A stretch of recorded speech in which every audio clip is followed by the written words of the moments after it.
Hello and welcome to Stoke-on-Trent, famous for its oatcakes, Robbie Williams, Stoke's one hell of a place, and probably most famously of all, its pottery industry. Today we're going to cycle 26 miles using 3 canals and 1 disused railway line to make an almost traffic-free cycling loop around this area that we all know as the Potteries.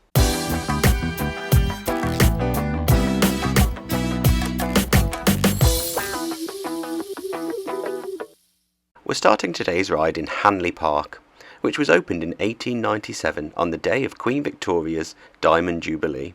The park is cut in two by the Caldon Canal, and we're going to begin our journey opposite the ornate bandstand and head east along the canal to begin our loop around the Potteries.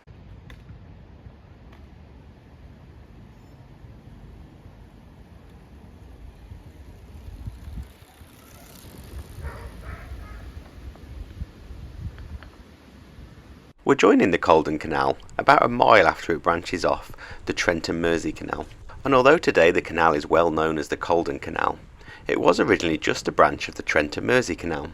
The canal runs for 18 miles from Stoke-on-Trent to Froghall.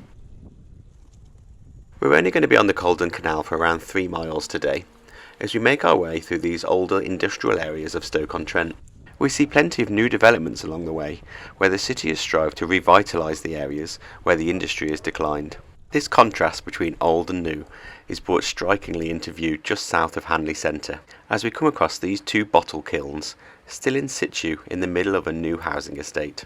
Stoke-on-Trent would not be the same without the almost 50 of these that still dot the skyline of the city today. They're called bottle kilns because of the shape of them, not because of what they produce. And these 2 here used to be part of a sanitary ware factory. Think ceramic toilets and sinks. The factory has long since gone, replaced by this new housing development, but it's great to see that they left these 2 bottle kilns still in place, as they contribute so much to the character of Stoke-on-Trent. A little further along the canal we pass the Ivy House lift bridge. This was originally a wooden bridge that was manually operated, but today has been replaced with a steel structure which is electrically operated, using a counterbalance weight to lift up the roadway when a boat needs to pass underneath. As we head towards the outskirts of Stoke-on-Trent, the surroundings of the canal get a little bit greener as we continue along this well-surfaced, if not a little bit bumpy towpath.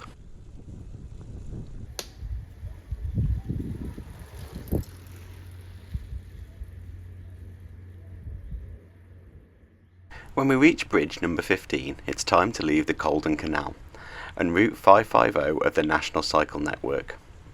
We're going to cross over the bridge and join Route 55 of the National Cycle Network and head north along an old railway line. The path here at the side of the road is shared use, so you can cycle along it and avoid having to cycle on the road.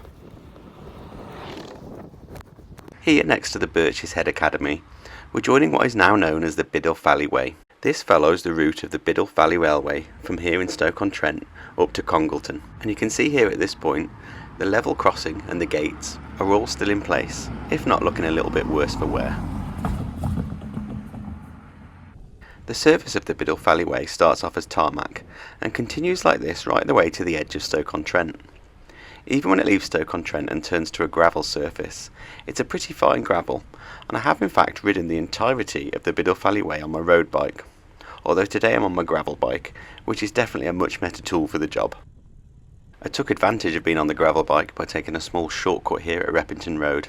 As we pass by the park at Repington Road, we come to what was a junction in the railway, and if we look in the woods here, you can still see the tracks in place. And although it's not clear from looking in the woods, if you look from above on Google Maps, you can clearly see that the railway branched into 2 lines here. We're going to take what was the left fork and carry on up the Biddulph Valley Way.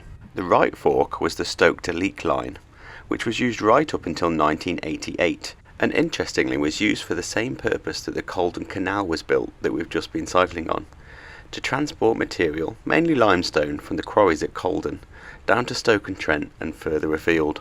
The line to Leek was never officially closed, just mothballed, hence you can still see the tracks in place all the way from the main line at Stoke-on-Trent up to Leek. In 2023, after a feasibility study, the government said that they would reopen the line, although we have since had a change in government, so it'll be interesting to see if this goes ahead and the line to Leek is actually reopened. We soon pass by the Holden Lane pools, and then under the busy A53 road, which is the main link road between Stoke and Leek. After passing under the bridge, we enter into a green space and follow the route of the Ford Green Brook as we continue our way north.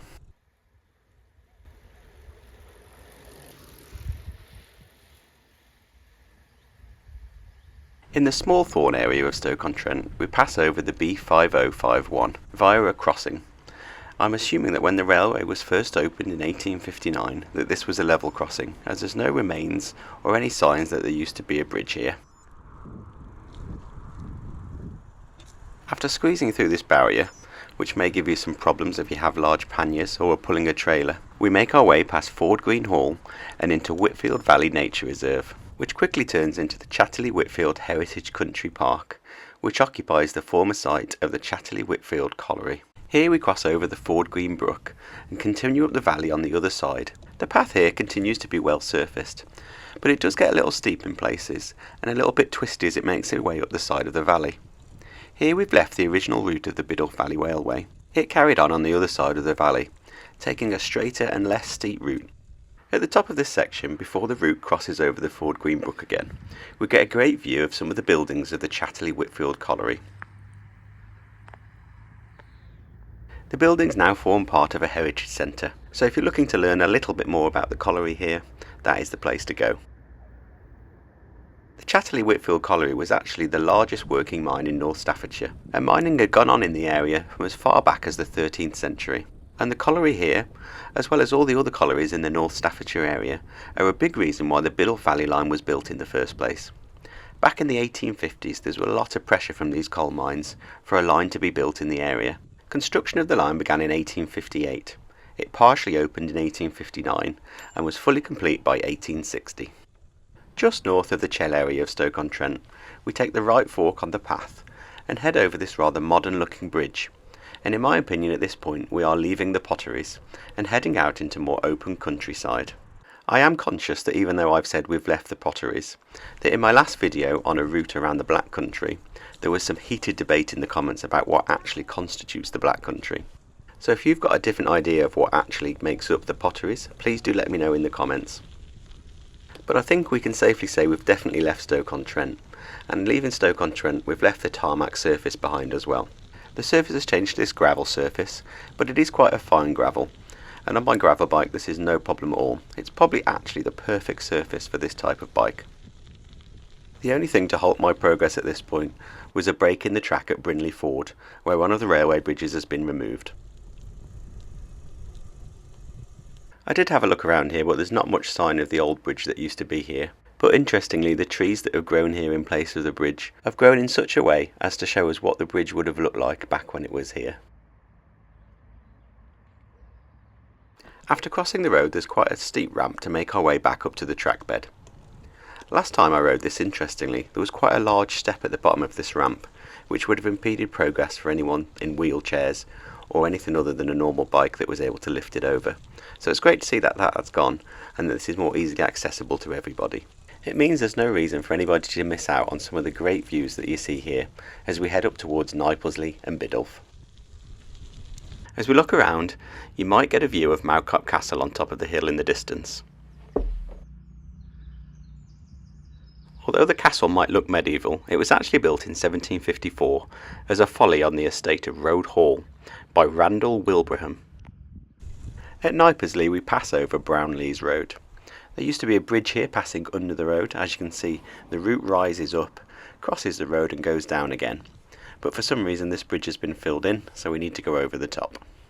And as we pass through Knipesley, we do again get a lovely tarmac surface to cycle on. The tarmac carries on until we pass under Newpool Road on the edge of Knipesley, where it again turns back to a gravel surface as we continue along this disused railway line towards the town of Biddulph.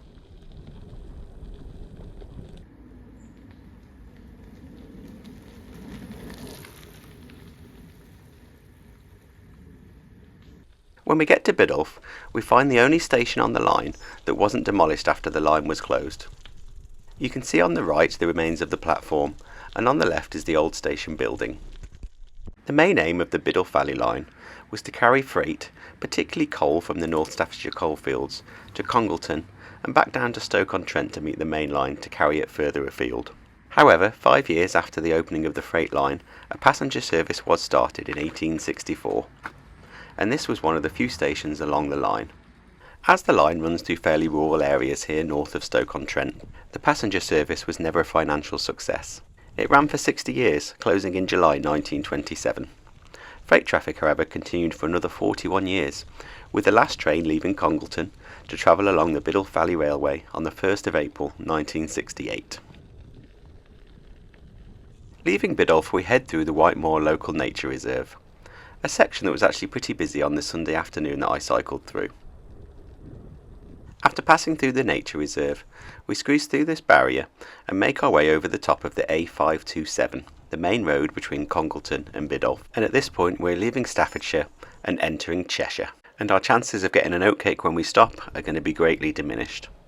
But we are going to head south again soon and head back into the Potteries and Staffordshire, where we will be able to get an oatcake if we want. My recommendation would be sausage and cheese. As we head further north to the southern side of Congleton, the scenery around us starts to get a bit more dramatic. There's some quite steep hills that we pass by, and the railway uses some rather large embankments and clings onto the side of some fairly steep hills as we make our way further up its route. We soon come to the rather grand looking structure which carries the Macclesfield Canal over the top of the Biddulph Valley Way. Two large stone arches support an iron tub in the centre, which actually carry the water over the top of this disused railway. The use of iron in this aqueduct gives us a clue that this was one of the later canals built. And indeed it was. Construction was not started until 1826 on this canal, and at the time of building it was actually considered that this might be a railway rather than a canal. After passing under this aqueduct, our route is going to take a sharp left and head up onto the Macclesfield Canal itself. The notice board here does give some interesting information and history on the railway, which makes for interesting reading before we make our way up the steps to the canal. Once at the top of the steps, we get a view of the aqueduct that we've just passed underneath. It's interesting that from above, you'd have no idea that it's actually an iron tub that holds the water, and you'd have no idea that it was there unless you'd passed underneath the aqueduct like we have. From here we're going to head west towards Congleton town centre, along this nicely surfaced gravel towpath. The canal here is on a rather large embankment which takes it across the valley and the top of the River Dane, and from here we get a fantastic view of the Congleton Viaduct. This viaduct was built in 1849 and it carries what is now the West Coast Main Line between Stoke and Macclesfield. After crossing the River Dane we have a rather bumpy section of towpath to negotiate. I'd probably recommend getting off your bike at this point and pushing, as this is definitely what I would call a bit sketchy. I think this has been built like this as an overflow for the canal. It gives a space for the canal to overflow down into the River Dane should it become too full. Once past this section, we enter Congleton itself, and the towpath carries on with this lovely gravel surface. As we pass through Congleton, you'll go under some modern bridges and some not so modern bridges. And you'll also pass by this sign, which is quite quaint and gives you an idea of some of the services available in the town of Congleton. We're now about 14 miles into this 26-mile loop, so Congleton will be a good place to stop if you need some refreshment. I don't know anywhere that I can give a recommendation for in Congleton, but if you do, please do let us know in the comments. And if you're enjoying this video, please do give it a like. And if you want to keep the channel moving forward, please do subscribe. It really is a massive help. Not far from Congleton train station, the towpath swaps sides using one of these roving bridges. These were designed in such a way that a horse towing a boat would not have to disconnect from the boat to be able to make its way across the canal and carry on its journey. This particular roving bridge has quite steep ramps and, as you can see, steps at the top, so I'd definitely recommend dismounting to make your way across it.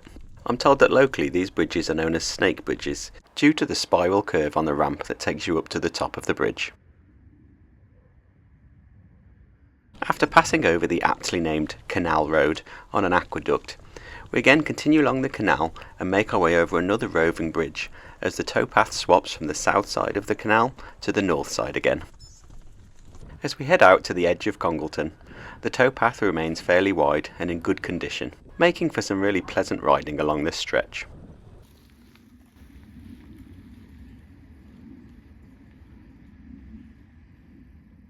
Once we pass under Bridge 79 and properly leave the town of Congleton, the towpath does get a little narrower and it does get quite bumpy in places. I think I was very lucky riding this stretch of the Macclesfield Canal when I did. I read some comments that said that earlier in the summer this particular stretch was very overgrown. It's quite clear by all the cuttings on the ground that this has not long been mown, so I do have to put a disclaimer in here that your experience may vary depending on the time of the year and how long it's been since the Canal and River Trust ran a lawnmower down the towpath. But for me, riding my gravel bike, this towpath is perfectly acceptable. There are stretches that are particularly bumpy where you do need to slow down and take some care, but a lot of it is quite smooth, if not a little narrow.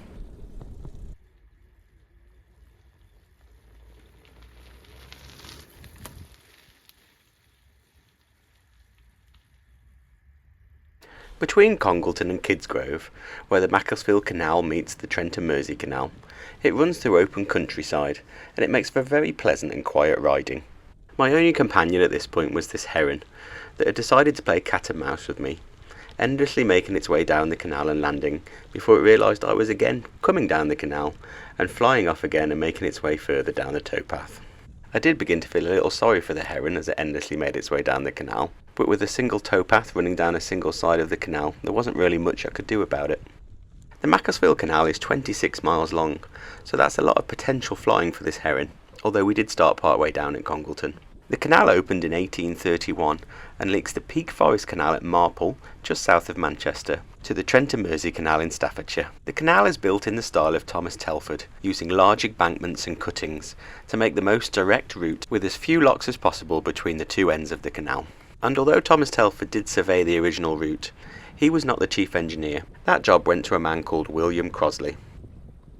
Just over halfway between Congleton and where the canal meets the Trent and Mersey Canal, we find Ramsdale Hall. There's an interesting story about the railings that you find next to the towpath here. The original plans for the canal showed the line of the canal running behind Ramsdale Hall. When the canal was constructed, the route was shortened, which meant that it crossed the front of the hall. Part of the compensation for the hall, and instead of planting a hedge, decorative iron railings were installed to allow the occupants of Ramsdale Hall to get a better view of the surrounding countryside.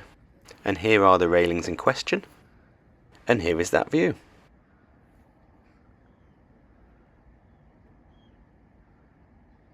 If you pass these railings at the right time of year, you might also find a little bit of sustenance here.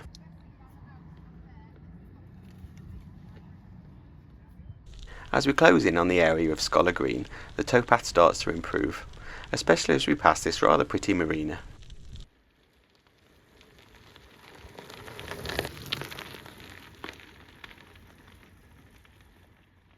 As we pass by the area of Scholar Green, we pass this rather pretty swing bridge, which looks like it's still operational. From here we start to see a lot more houses along the canal, as the waterway heads through a more built up area and ultimately to the Trent and Mersey Canal. This lock at Hall Green was originally the official end of the Macclesfield Canal, and from here on in we're actually on a branch line of the Trent and Mersey, the Hall Green branch line. And this lock was put in simply to stop precious water from the Trent and Mersey Canal being lost to the Macclesfield Canal. It's what is known as a stop lock and only drops the level of the canal by 30 centimetres.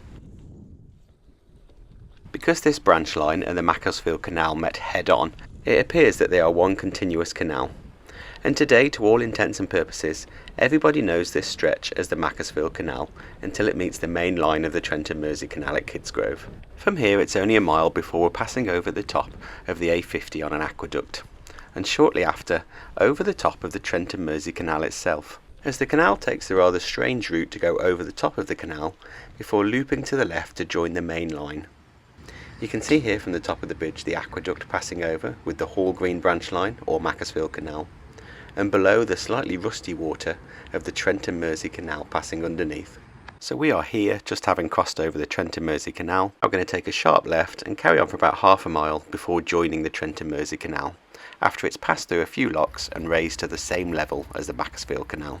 But we first need to cross over the canal one last time as the towpath carries on along the other side here.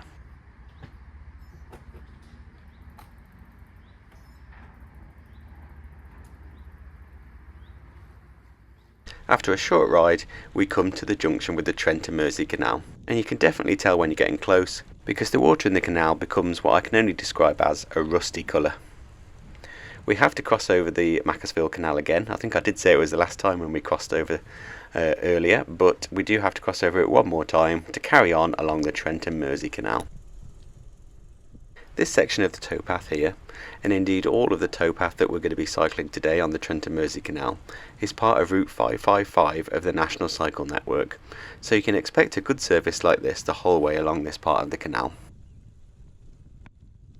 After a short ride down the canal towpath, we come to the reason why the canal looks like tomato soup, and that is the Harecastle tunnel.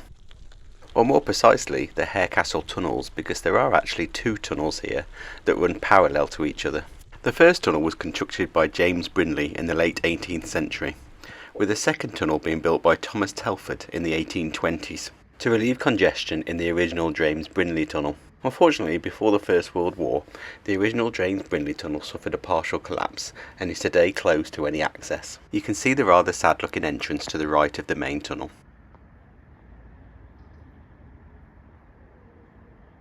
Neither of the tunnels were designed with a towpath. To get boats through, men had to lay on their backs on top of the boats and leg their way through the tunnel, quite literally pushing the boat from the roof of the tunnel with their legs to make their way through this 1.6 mile long tunnel. This does unfortunately mean that we're not able to cycle through the tunnel and we'll have to go around. This is going to involve a little bit of road riding, but nothing too bad. After a few metres along the avenue, we take a left onto Boat Horse Road. Now this was named after the horses that pulled the canal boats along. Like us, these horses had to detour around the tunnel, or over the top I should say. And this is the route that they took, giving the road its name, Boat Horse Road. After a short stretch on this road, we take a right into Bathpool Park. And if you're worried about getting lost, I've left a link to the route in the description of this video. The park offers some lovely traffic-free riding, although it was particularly busy on this Sunday afternoon that I made my way through, so do be prepared to slow down and make sure you've got a bell. After passing through this rather pleasant park, we end up on Lowlands Road. Here the path is shared use, so we can carry on along the path without having to cycle on the road. Here we pass by the World Logistics Centre for the famous JCB company. JCB was founded in 1945 by Joseph Cyril Bamford, hence the name JCB.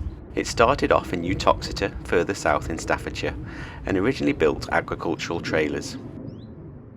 From the JCB site, we carry on down the road and take a right at the next roundabout, and then take a right down this gravel track. And this brings us out to the other end of the Harecastle tunnel. In the hill that we've just cycled over, that the tunnels have made their way through, is a lot of iron oxide. And as the tunnels were bored through this hill, that iron oxide seeps out into the water of these canals that pass through the hill. And that is what gives this canal this rusty orange hue as it passes through this area. The southern entrance of the tunnel is actually quite a pretty spot, and there's a few benches, so if you've brought some lunch with you, it's quite a nice place to stop. Here on the left you can see the entrance to originally Brindley Tunnel, and on the right is the Thomas Telford Tunnel, which as you've seen is still open today for access to boats.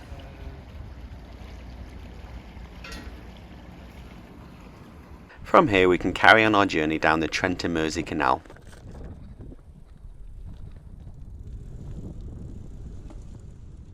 This canal is 93 miles long and joins the River Mersey to the River Trent, hence its name. Although the connection to the River Mersey is made by the Bridgewater Canal, which it meets further north in Cheshire. When it was built, it provided an inland route between the important ports of Hull and Liverpool. The chief engineer of the canal was James Brindley, and it was authorised by Parliament in 1766, with the first sod being cut by none other than Josiah Wedgwood, that famous pottery maker from this area. The canal was complete in 1777, and it includes more than 70 locks and 5 tunnels. Josiah Wedgwood, along with the other pottery manufacturers in this area, had a keen interest in the canal being constructed through Stoke-on-Trent. Their businesses depended on the safe and smooth transportation of their pottery. As you can imagine, pottery is quite easy to damage, so the canal provided a very safe way to transport the pottery right across the country. So it's no exaggeration to say that having this canal built through Stoke-on-Trent allowed the pottery industry to flourish in this area, and for the Potteries to become the Potteries.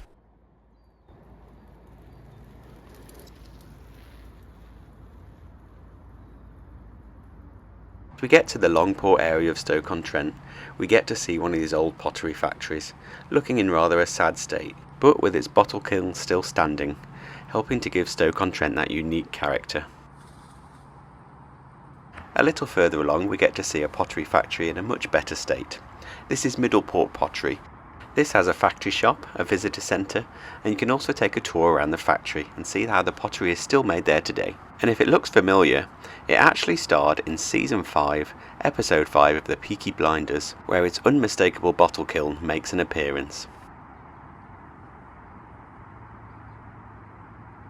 From here we've got another 2 miles before we need to turn off onto the Caldon Canal. But before we get there, we need to cross over the canal as the towpath switches sides as we pass the Festival Park area of Stoke. Festival Park sits on land that was previously the home of Shelton Bar Steel Works for 148 years before it closed, in 1978. In 1986 the site was transformed for a garden festival, which gives the area its name, Festival Park. After the garden festival ended, the site was transformed to the shops and offices that we know today.